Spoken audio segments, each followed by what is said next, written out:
Hey guys, welcome back to the channel. Wanted to take a little bit of time to talk about what's happening with Netflix right now. Elon Musk is trying to torch them and run them into the ground as best as he can. Basically, he is saying that the company is not safe for children and trying to say that because they are pushing certain agendas that everybody should cancel them.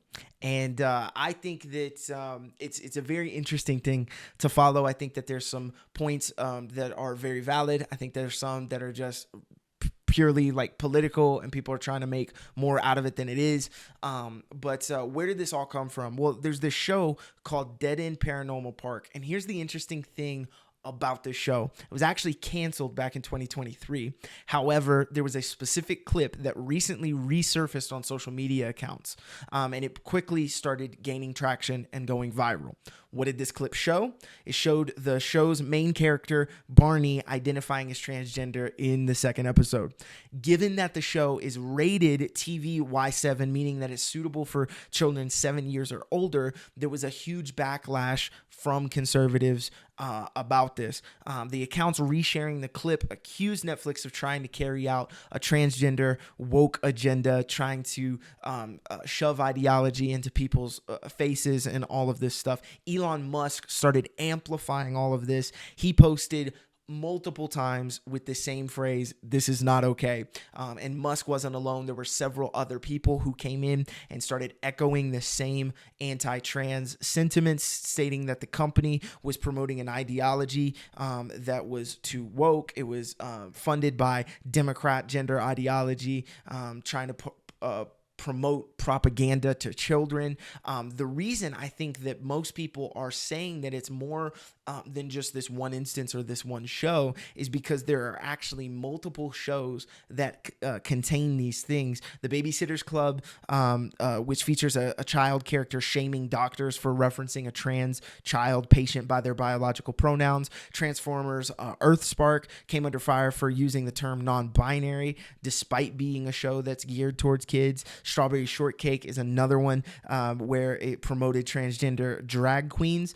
And so this is where a lot of this stuff is coming from, because they're saying, hey, it's one scene, one show or whatever, but when it's this many times in this many things, it starts to look targeted. It starts to look systemic.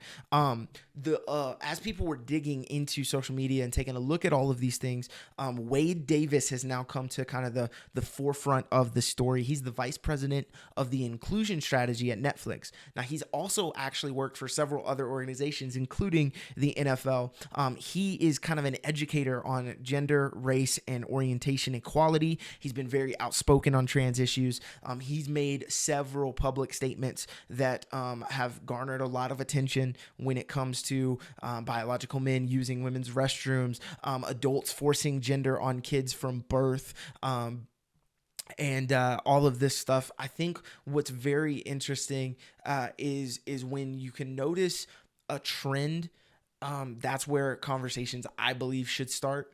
I don't think one character, one show, one story arc is enough to gain this much outrage. But when you start to see it become more systemic, when you start to see it become more of like, okay, what's going on beneath the surface here, I think there are some valid concerns that people can have in this thing. And you're starting to see it even in the way that Netflix's stocks are being handled. It's gone down by like 5% just over the course of the weeks.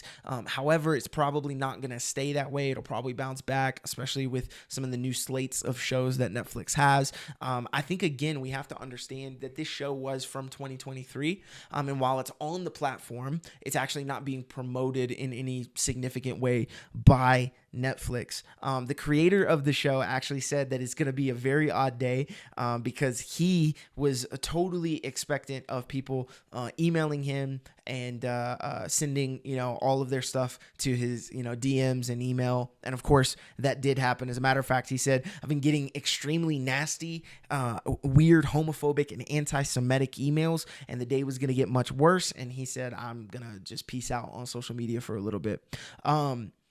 Where do I come in on this thing? I think that it's a very interesting conversation.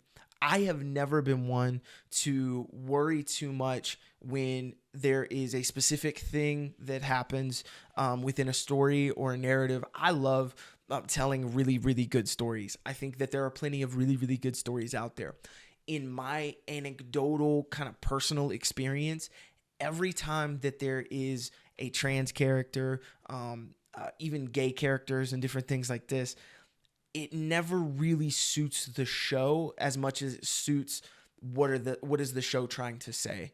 And that's the way I've always felt about it. I think if it ever comes into the narrative of the show, I think it's far more forgivable, if that's the word. I think of a show like Downton Abbey, which is from, I think BBC puts that on.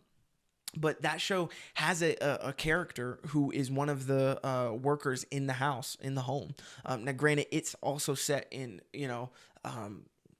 these Victorian kind of this Victorian era, and so to keep it contextually relevant or accurate, they obviously depict this character as being gay, as like, hey, this is a sin, this is wrong, this is bad. However, I think that because it's motivated by the narrative of the story, it's motivated by telling a genuine, authentic story, I don't see it as problematic. And this is a show for adults. When you start to think of taking those same elements, putting a really strict agenda behind it, and then also gearing it towards kids, I just don't see a reason for it. And I do think that it is deeply problematic. Anytime you're trying to teach kids something, I think like all kids programming should be really the basic of the basic of the basic. I don't think that they need to be aware of some of these things that are there. I don't think they have to be keen on those things. I think that parents should be able to handle it however they want, and they shouldn't have to look over their shoulder consistently over what their kids are watching, especially if it's in a kid's programming. If parents are not setting locks on their subscription services and things like that, I think that's one thing. But I think like when it's a child-friendly program, when it's given this rating of TVY7, that should be done intentionally.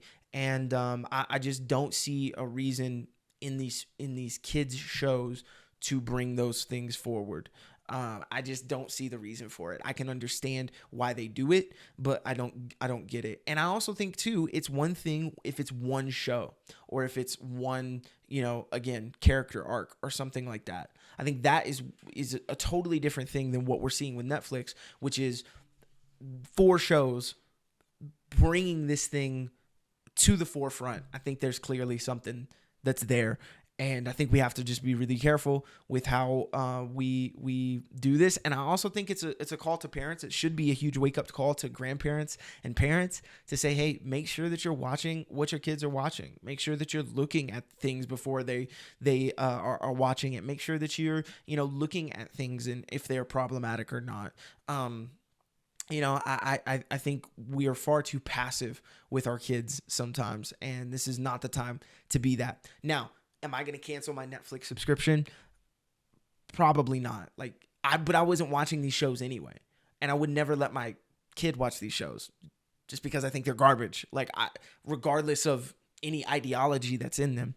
And so I think this again goes back to do whatever you feel is best in your interest. If you think that you want to take a principled stance on this thing, especially with a company this large, go for it. We saw what happens when people talk with their money.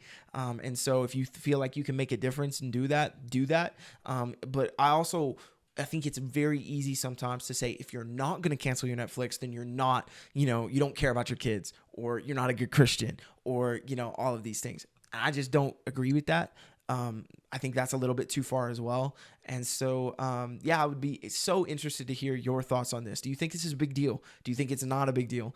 Do you think people are being weird about it? Let me know what you think. I'd be so interested to be able to have a conversation with you guys in the comments. And so thank you so much for watching. Have a great rest of your day.